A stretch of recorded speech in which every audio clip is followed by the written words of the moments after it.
It's the end of the year, guys. Let's go ahead and run through what's our best and most disappointing whiskeys for 2024. Here we go. What's up, everyone? My name is Steven. Welcome back to Capitol Bourbon. On today's extra special video, we're going to be running through our 6 best whiskeys and our 6 most disappointing whiskeys of 2024 here. We got a pretty good list here, guys, and we got 12 different bottles to go through. And for my most disappointing whiskeys, really my criteria for that is a bottle that kind of has been hyped or has been known to be good, and I was able to get my hands on one, buy one, bring it home. And it turns out, at least for me and my palate, it's not as good as it's hyped out to be, either by the manufacturer, the distiller, by their advertising, marketing, saying, oh, this new revolutionary technology or this process is going to change the way whiskey tastes, or by the general bourbon whiskey community, which have been hyping up a bunch of bottles recently and have been driving the prices a little bit further and further up. And just bottles, in general, that I just don't think are worth the hype, worth the price point, or worth the hunt really for. And for my best bottle whiskeys for 2024, it had to meet a few criteria there. Either, it's really inexpensive, easy to find, the availability is there, you pretty much find it anywhere on your shelf, or, for light hunt there. Or, the juice in it is just absolutely fantastic and lives up to the hype, both by the manufacturer and by the bourbon community for that bottle. And honestly, what it boils down for me for the best bottles, what it has to meet is really every time I go and have a drink of whiskey and a sip and try and enjoy the night, do I want to reach for that bottle again? Do I want to grab it, pour a nice tall glass of it, and just enjoy it for the rest of the night? If it's really a good bottle and really that fantastic, then it has to meet that criteria where basically every night I just want to grab a pour, sip on it, enjoy, and relax. So if it didn't meet that criteria, it definitely wasn't in this list. And without further ado, let's go ahead and jump right into it. Let's go ahead and start for top 6 most disappointing bottles. And for record, this is not in any order. It's just bottles I grabbed off my shelf that I know were disappointing and did not live up to the hype for 2024. So let's go ahead and get right into it. First bottle on the list here is from a distiller that has been making a lot of noise recently in the bourbon community, and that is the Green River Wheated Bourbon. Now, a lot of people hype up and talk about the foolproof version of this Green River and the single barrel picks from a bunch of people. And yeah, I will vouch that the foolproof is good for the price point of being $50, $55. I haven't tried a single barrel, so I can't vouch for that. But people say in general that Green River is a great bang for the buck. And while that's probably true, the foolproof and those single barrels I mentioned, this wheated one from Green River, which I believe comes in around 30 or 35 bucks here, I don't think is that great at all. I think just tastes like plain water, and honestly is not worth drinking at all. There's not much flavor there at all. It just kind of tastes a little bit of sweetness, and then it's basically gone. If you're super into wheated, maybe this one's for you. I'd probably recommend giving it a shot. However, I don't like this one too much. It's not complex. There's not much there. Nothing interesting about it. I think, honestly, it's wasted a little bit of money for me. I'll probably be giving this one away or throwing it into an infinity barrel just because it's taking a bunch of space here on my shelf. Yeah, Green River wheated, not for me. Skip on this one. Our next one here is another wheated, and this one is allocated. This is 1792 sweet wheat.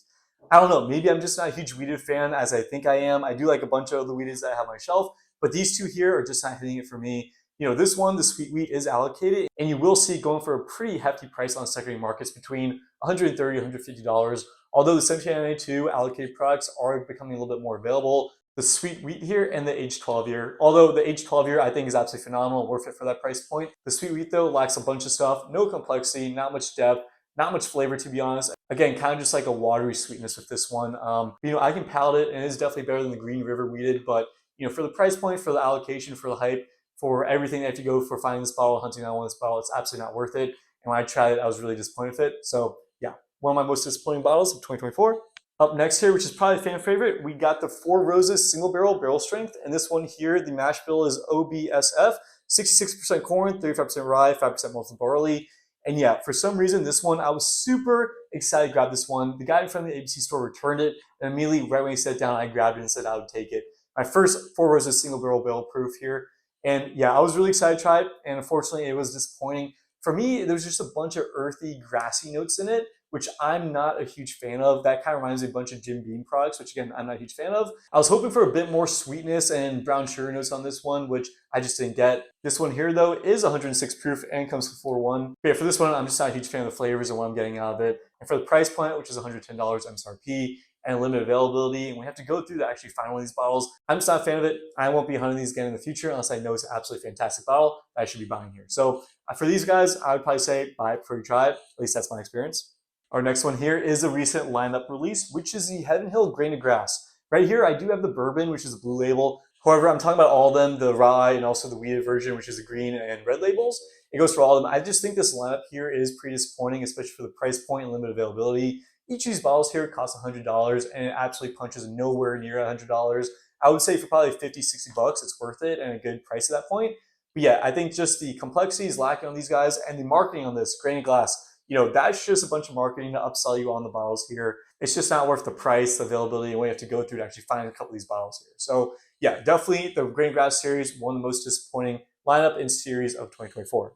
Our next one here is a combo coming from the same distillery. We got the 2024 Shanks and the 2024 Bomb. It was my first time trying and buying each of these bottles, and I was pretty excited for it as I'm a big fan of Michter's and I like a bunch of their products here. However, for these guys, at least in 2024, I don't think these lived up to the hype or the price point at all. I think the Shanks here comes at $110 and the Bomb comes at $120, and they're pretty hard to find, and if you find them secondary, they do get pretty pricey there. So these guys I don't think are worth it. The Shanks here especially, I don't think has any complexity or any depthness to it, and it's just a bunch of sweetness there. The Bomb it does start to get a little bit more complex there with a little bit of char, oak, brown sugar there, but I don't think you should be jumping up to the $120 price point and the availability to spend your time hunting for this bottle. You get those flavors and the taste there on a bunch of other bottles which are readily available on any ABC or any liquor store shelf. So yeah, absolutely not worth it. Pretty disappointing for me. All right, and now going into our best bottles of 2024. Again, these are not ranked and they're not in any order at all, but we got 6 bottles here. Starting for the first one here, we got the Michter's Barrel Strength Limited Release Rye, which I think is absolutely a fantastic bottle. It is a little pricey up there again at around $100, $110, but for me, this one is absolutely worth it. You get a bunch of brown sugar sweetness there without a bunch of those rye flavors, without the mint, without the dill, without the herbs. And this one is just a bunch of sweetness, caramel, candy, good brown sugar sweetness. Absolutely fantastic bottle here. I'm on the hunt for more of these. I'm going to kind of baby it because they are hard to find and they are pretty pricey in their secondary market. But yeah, I absolutely enjoy this bottle. Every night I have to restrain myself from drinking a pour of this. So yeah, one of my favorites here. All right, next bottle here is one that I recently got to, which is the Murray Hill Club Special Release. This guy, guys, on the nose there, it's not the best on the nose. You have to fight for it, but on the palate, you are getting a bunch of candy, a bunch of plum, a bunch of dark fruit, a bunch of oak and charness there too. It's absolutely fantastic. It's so rich, so deep, so complex.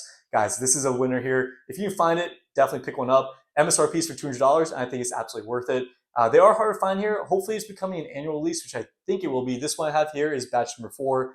But yeah, I will have to find batch number 5 for sure.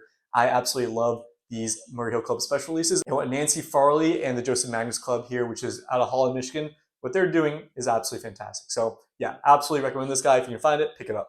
Our next one here is from the same distillery, which is the Joseph Magnus Cigar Blend, guys. Now, I was actually passing up a bunch of these because at a lot of the bourbon allocated drops, there were some of those more, hyped up tatery bottles that I would go for besides the Joseph Magnus Cigar Blend. But, at least my batch here, which is batch number 245, it's incredibly fantastic. There's so much bright, punchy red fruit there, pineapple, apple, raspberries, you name it. It's so good and it's so enjoyable. If you enjoy the wild turkey, fruity note without that sourness, I would absolutely recommend this bottle. It is a bit pricey there, coming at $200. However, I have been finding it for a lot less than that in Washington, D.C. and in Maryland, actually. I found a couple bottles for $170, and actually I found one for, I believe, $160. So at that price point, I absolutely recommend you picking it up. Definitely trying it at least. It's absolutely worth it. Just so fantastic there. And the nose on this one is intoxicating, guys.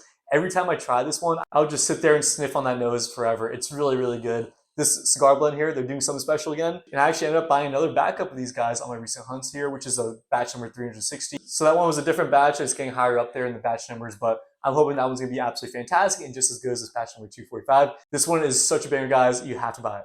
All right, and this next one coming up here is probably one that everyone saw coming from a mile away, which is the Russell's Reserve 15 year. Now, I did get a little slack there in my comment section from ranking this one a little bit lower there in my blind of all the Russell's Reserve and Wild Turkey bottles I have. But yeah, the blind atmosphere is just completely different, and you really have to go by what you enjoy in that moment and what you're feeling.